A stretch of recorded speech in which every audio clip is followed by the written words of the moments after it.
In our recounting of 2014's best and worst films, we leave behind a solid year for blockbusters, also a great year for foreign and indie films, and prepare for what will surely be an even more awesome year for big event movies.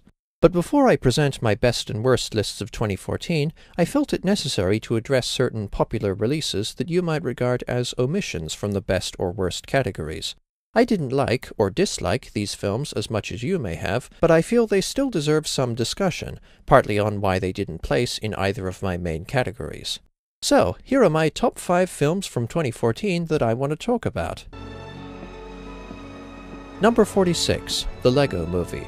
The Lego Movie is charming, joyful, stunningly creative, and full of engaging characters, but I just didn't find it that funny, and the climax, with a contrived Will Ferrell performance and a confusingly ambiguous note on whether the Lego world is real or not, left me a little cold.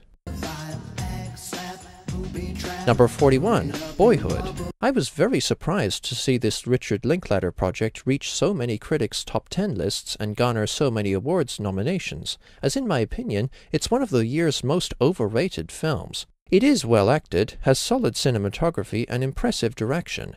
How could it not, as Linklater told a single story of a young boy's development and coordinated the same core cast in a narrative spanning 12 real-time years. Even so, Boyhood is full of flaws. Many of the plot points, such as the boy Mason applying himself at school, his mother's divorces, and her struggles with finance and education, are resolved off-screen, making the film feel rushed despite the 3-hour running time. As Mason grows older, from a passive young kid to an uncertain yet hopeful young man, actor L.R. Coltrane's acting becomes flatter, and his character becomes pretentious and less interesting.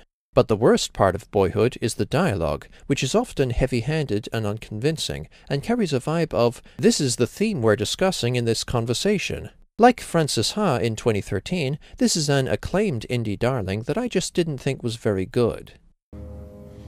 Neither asked nor given.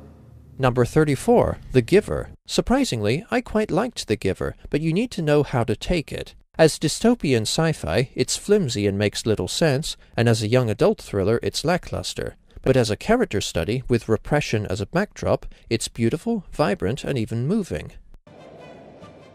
Number 31, Guardians of the Galaxy.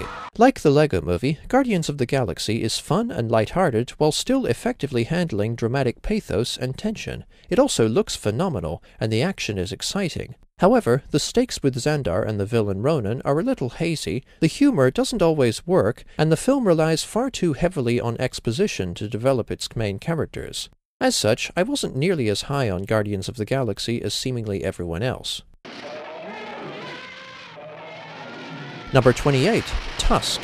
Numerically standing just short of the good honorable mentions, I thought that Kevin Smith's latest film was actually a pretty damn good pitch-black horror comedy. It's well-paced, with an unnerving subtle build, and when the build-up is finished, the intense juxtaposition of depraved and silly renders the whole picture more unsettling, speaking as someone who likes absurdist dark comedy.